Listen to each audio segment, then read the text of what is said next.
Application service provider, software as a service, grid computing, utility computing, platform as a service. All these terms and more at one time or another have been referred to as cloud computing. What is cloud computing? What isn't cloud computing? Welcome to Cloud Computing in Plain English, where we try to make cloud a little less cloudy.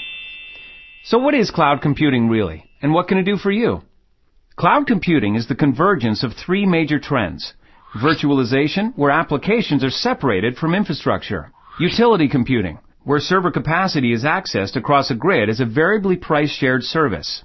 Software as a service, where applications are available on demand on a subscription basis. But hold on, we're getting ahead of ourselves.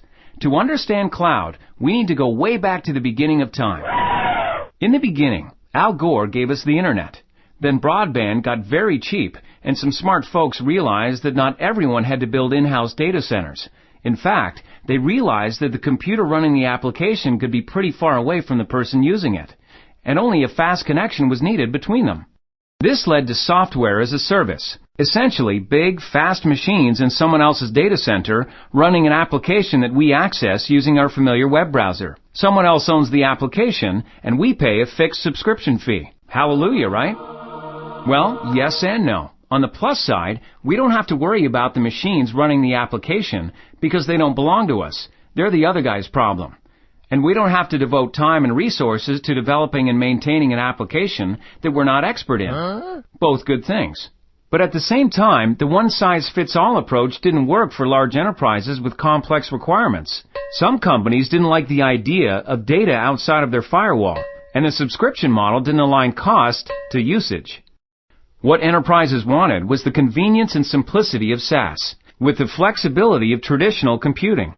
A hybrid that allowed any software to be easily run as a service in a data center that someone else owns and manages. But applications were so darn difficult to deploy in a new environment. And then came virtualization, and it was good.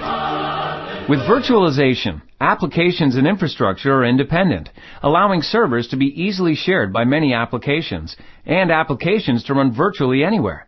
That is, as long as the application is virtualized. Virtualizing the application involves packaging the application bits with everything it needs to run, including databases, middleware, and operating system. This self-contained unit, a virtualized application, can run pretty much anywhere. If it can run anywhere, it doesn't have to run in your data center or in the application provider's data center.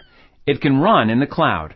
The cloud is a computing service that charges you based only on the amount of computing resources you use. This pay-as-you-go feature is the hallmark of today's cloud computing and one of the things that sets it apart from software as a service. So, why adopt cloud computing? Basically, you can't afford not to. Think of it this way. Traditional licensed software was like buying a premium sedan. For a fixed price, you got all the bells and whistles and support, the extended warranty, whether you used it or not. Oh, and you paid cash, up front. With software as a service, it's like leasing a car. You get a nice vehicle, but you can't make any significant changes to it because it doesn't really belong to you. You pay the same amount monthly and you're guaranteed a certain level of service on the car. With cloud, it's like having a metered cab at your disposal whenever you want it. You only pay by the distance you travel. You don't pay for maintenance, tolls, or any costs associated with the cab. You pay based on where you want to go that day. And it's so economical that you can vary the length of your trips and not have to worry about the cost. You can even trick out the cab the way you want it because you don't share it with anyone else. Okay, maybe that just stretched the metaphor a little too far. Before you hit the road, you might want to take a look under the hood to see what makes your ride go. The engine that powers cloud computing is virtualization.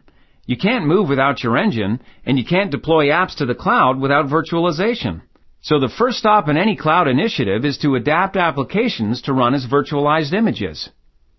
In a turbulent economy, cloud computing is even more attractive. Why pay for more computing capacity than you need when you can pay only for what you use? Go for the high fuel efficiency of cloud computing, and you'll never own your own car again.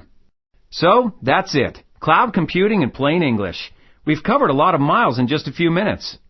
We hope it helped make cloud a little less cloudy and helped you understand what all the cloud hype is about.